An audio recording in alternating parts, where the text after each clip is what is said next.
It's Wednesday the 29th of May 2024, and here's a quick update on what's going on in the garden. These are David Austin roses I planted about 3 weeks ago, and they've done incredibly well in such a short period of time. As you can see, maybe it's just over 3 weeks, but still, I mean, they've come up phenomenally. They're really beautiful. The yellow ones are already out. These are called Bring Me Sunshine. It's doing very well. These are the septidials. They're just about coming through. And I must say, these have the most amazing fragrance. And that's one of the reasons I bought these, is for the fragrance as well as their beautiful colours. This one is just coming out as well. So around the garden, I've got this mini rose, which is now coming into bud. And as you can see, there's dozens and dozens of these tiny little buds. And this is the first time it's been like this. I've had this for about 5 years. And this is the first time I've seen this many buds on here. And that could be because I hadn't really planted it properly in the soil. So what I've done is covered up the roots.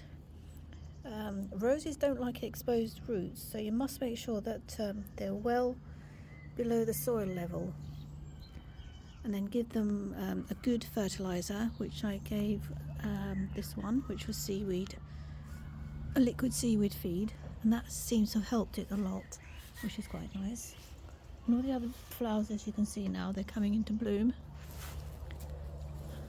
These ones, I've forgotten what they're called, but they're very tall.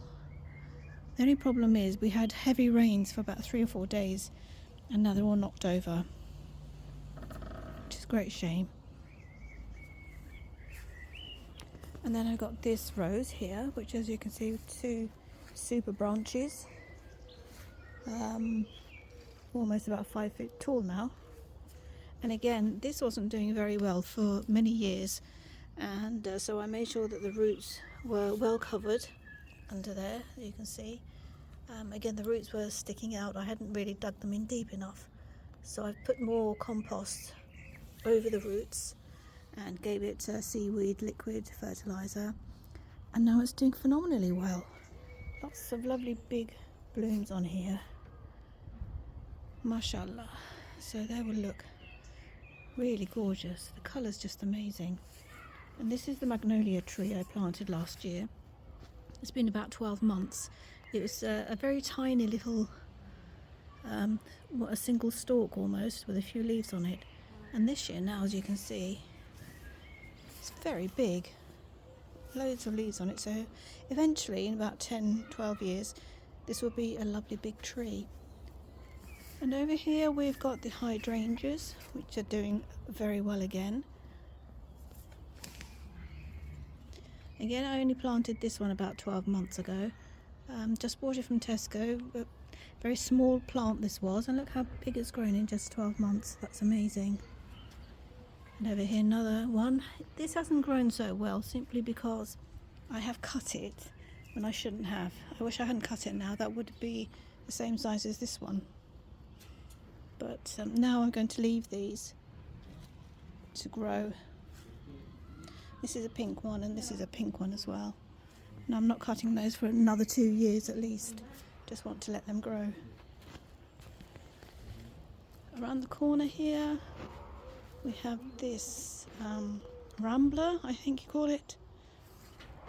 Beautiful red flowers on here. And they come up in their dozens. You can see, get 10, 12 buds sometimes on a single stalk. Mashallah, mashallah. Look at those. Amazing. And do you know, they really do look like they're made of velvet. It's amazing, amazing.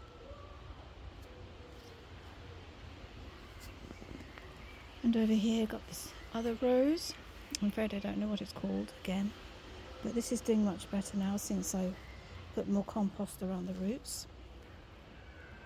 got lovely dark green glossy leaves and these beautiful flowers, and they smell amazing too. The fragrance is just amazing. But can you see the intensity of the colour there? That is just extraordinary. Over here in this pot we've got tiger lilies. These are all orange, and these have self-seeded. I had 4 plants to begin with, and now look at them. I got I don't know, dozens in there. I've got about 5 or 6 plants in there, and I've got more scattered around the garden as well, because they were getting so many I had to split them up into separate pots. And here we've got hucheras. Love the vibrant green on this one, and look, they've got these beautiful long fronds.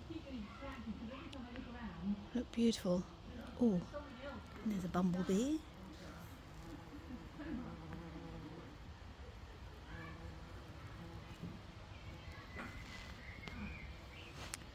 I love the colour of this one. Beautiful, vibrant maroon red. And that's got a few fronds coming up here with pink flowers. There's another green one here. Doesn't seem to be doing so well as that one. I think maybe because it's too much in the shade perhaps, but then one of the reasons I bought these was because they love shade. So maybe that just needs a bit more time. And then the fatsia here is just amazing. Last year I had to cut this off here at this point because it was so badly eaten by bugs and slugs. So I chopped it off there, and now look at it. It's just gone mad. All these new leaves, all this new growth. There's loads of it. What I really want is to put it over there so it covers this part of the fence there. But I think now it's too big to dig out. That would have a massive root ball, and I don't want to disturb it since it's doing very well.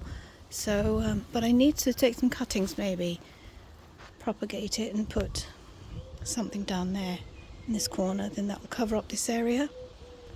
So please let me know how you take cuttings from a fatsia. What's the best way and what's the best method to get another superb fatsia like that?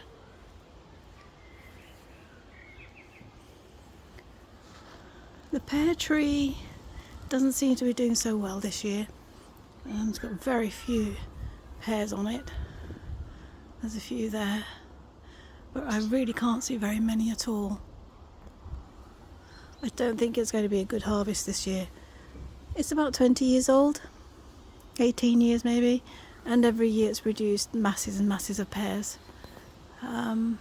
But earlier this year I did prune it because it was quite heavy here in the middle.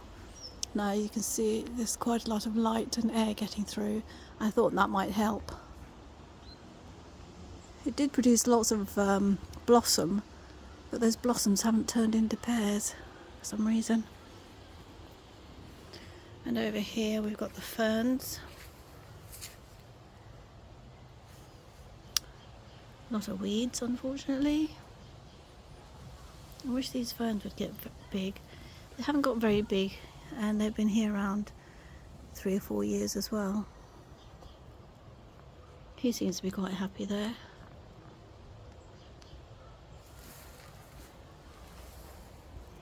And this is another red robin, which I've had maybe 15 years. And 15 years is absolutely massive. And talking of robins, there's my little friend.